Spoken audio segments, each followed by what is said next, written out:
Lisa didn't notice at first. A subtle itch on her forearm, like a mosquito bite. She scratched it absent-mindedly during the day, brushing it off. But by nightfall, the itch had intensified, sharp, burning, as if something tiny and sharp was just beneath her skin, crawling. It was past midnight when she stood under the harsh fluorescent lights of her bathroom, staring at the patch of irritated skin. It was red and raw, but it wasn't the sight that unsettled her. It was the feeling. It wasn't just an itch anymore. It was movement, like something small and alive was slithering just under her flesh. She leaned closer to the mirror, her breath shallow. There, in the dim light, she swore she saw it. A ripple beneath her skin, a small, undulating shape crawling along the veins of her arm. Her stomach turned. She tried to calm herself. I'm imagining things. She muttered, her voice shaky. It's just dry skin. But the feeling didn't stop. In fact, it spread. The crawl started to snake up her arm, slinking toward her elbow. She gripped the edge of the sink, her pulse quickening. Panic prickled at the edges of her mind, but she refused to give in. She was an adult, not some child scared of monsters under the bed. But then she saw it again.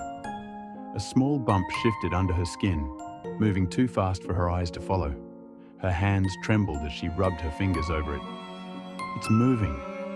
Lisa's breathing turned ragged, a creeping dread coiling around her chest. She couldn't think straight, couldn't focus. She ran her hand over the spot again, this time feeling the unmistakable squirm of something inside. It wriggled, pulsing beneath her touch. Her mouth went dry. God, what is that? The itch worsened. It was unbearable now, burning, gnawing at her nerves. Every scratch only spread the crawling sensation further. Now it was on her shoulders, inching down her spine. Her nails clawed at her skin until it bled, but nothing soothed the maddening squirm beneath. That's when the whispers started. It began as a soft, indiscernible muttering, like someone speaking just out of earshot, murmuring through walls.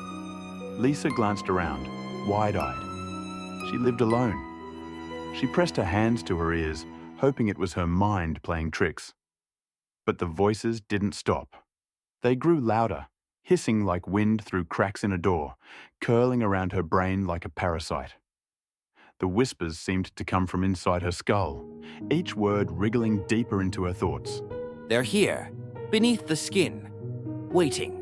Her heart thudded violently against her chest. She stumbled into her bedroom, eyes wild with fear as the crawling sensation spread faster, up her neck, down her legs. Her skin rippled, the movement now undeniable.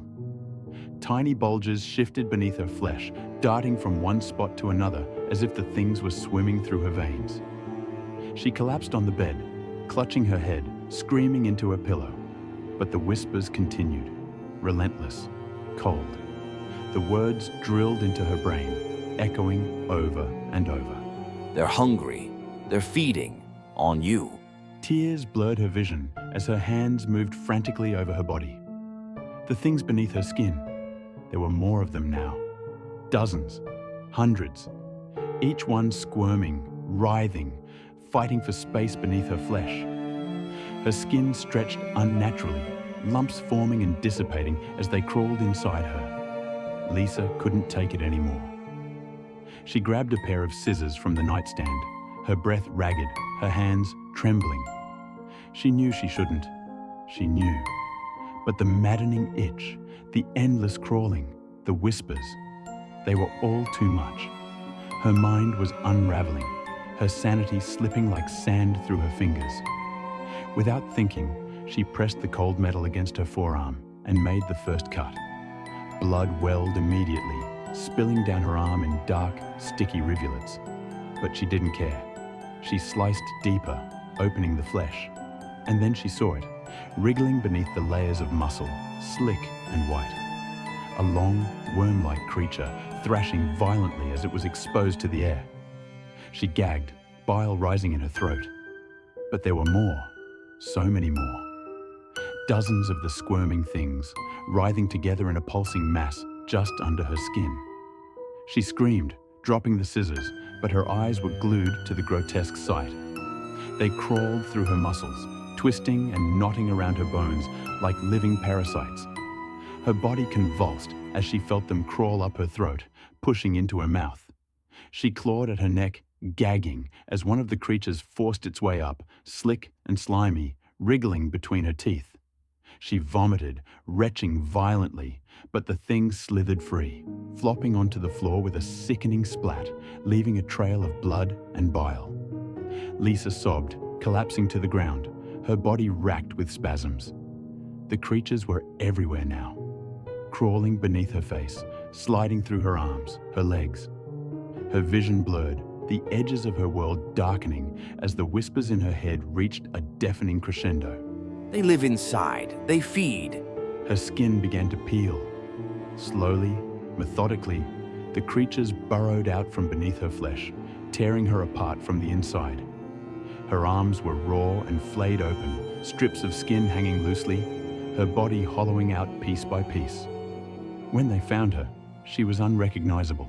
Her body was a husk, emptied of flesh, bones jutting through the remains of her skin, her eyes wide and glassy. But there was something more unsettling about the room itself. The walls whispered. The soft, sinister murmurs never stopped, echoing endlessly from the shadows, from every crevice, crawling beneath the surface like the things that had once been inside her.